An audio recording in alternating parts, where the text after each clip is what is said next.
So, the universe is bound by three principles: space, time, and matter. Now, I don't know if we have any physicists in the room, but space and time are kind of one thing, apparently, but just don't worry about that for now. Space, time, and matter, the three things. Space, the distance between you and me, right? This distance between everything, space. Time, we all know what time is. It's what separates events. If there was no time, literally everything would happen at once. Crazy to think about.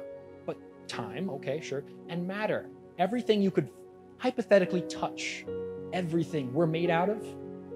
Remember, don't say spirits. Don't get into that. Remember, don't put in any Christian lingo. Nothing, not yet. Okay? Everything we touch, matter. Oh, okay. So you accept this, right? Duh, of course. We all can see that. Space, time, and matter. Three things that bound every human being. Every animal, every planet, every comet, every solar system, everything. They can't avoid it. Just unavoidable things. And we're just inching closer and closer. Modern science. Turns out, space, time, and matter actually began when the universe began. Oh, isn't that funny? So, space, time, and matter, or everything that compiles the universe, did not exist before the universe did. Interesting. I'll show you why here in a second. So, this means that there was literally nothing before the Big Bang. Nothing. Nothing that has any matter, nothing you could touch, no time, and no space existed. Think about that. I don't think you can. Nothing. In the words of one of my favorite apologists, nothing is what rocks dream about. Nothing. Absolutely nothing. No atoms, no even, you think of outer space? Space still has space in it. Nothing. Literally nothing. But this is what science has said, not what pastors have said. Although pastors have been sitting back and saying, oh, that's kind of neat, making our job easy for us. Theologians, it didn't come from theologians. In fact, the Big Bang was actually coined by a theologian, making fun of the theory. And now the Big Bang theory is the one way that Christians can prove God. But let's not get ahead of ourselves. We have to be scientific. We have to take things as they go. Okay, so little diagram here. The universe, made up of space, time, and matter. Now, most people, most scientists and atheists will say, oh, this was caused by the Big Bang.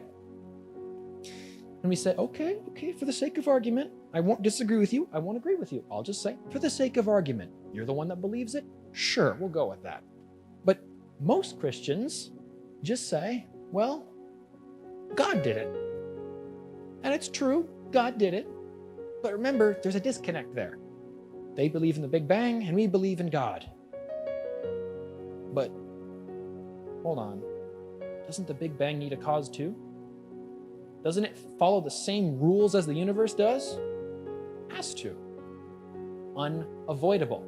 All we're doing as apologists is just drawing that tiny little line from God to Big Bang.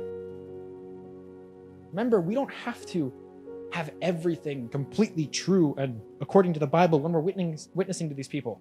No, that'll all come in good time. We can talk about you know what? Big Bang evolution? Kind of sketchy.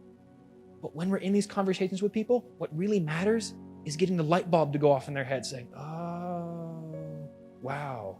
So no matter what I believe regarding evolution or Big Bang, God still exists. And later on, they'll say, oh, we'll reject the Big Bang, or oh, we reject evolution. But you don't have to at the beginning. That's the key. You don't have to pick every single battle.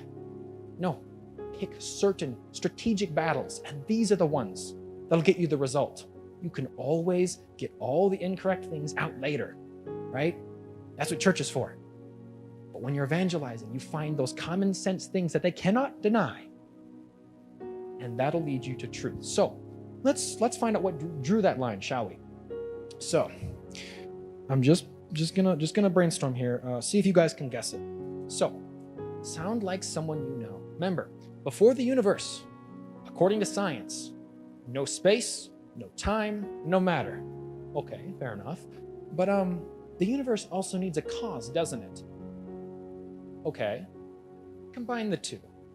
Okay, just take two scientific principles and combine them. Say, okay, well, God, no, don't say God. Okay, something, sure, something had to cause the universe that did not have any space, time, or matter because they didn't exist yet. And you can't be bound by something that doesn't exist yet. That'd be ridiculous. Remember, you can't exist prior to your birth. Cause and effect. It always comes back to cause and effect. They cannot deny it. So, tell me if this sounds like someone you know. Spaceless. Gee, what's another name for that? Well, in Christian lingo, we would call that omnipresent. Everywhere at once. If there was no space separating you from other objects, you would literally be everywhere and anywhere at once. Wow, fascinating. But no. We're being scientific. Next step, timeless. Sure, time didn't exist yet. What's another name for something that is timeless or has no time associated with it? Can anyone guess?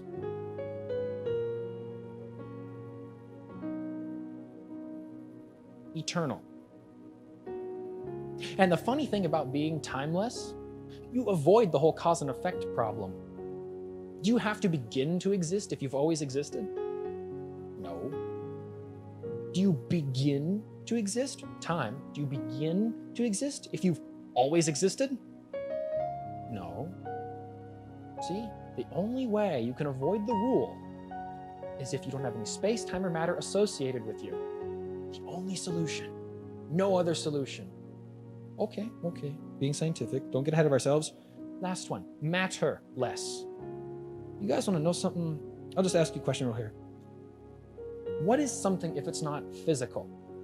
If it's not natural? Supernatural. Just by definition. Wow. Turns out that another name for matterless, or not having any matter associated with it, is supernatural. Or not physical at all.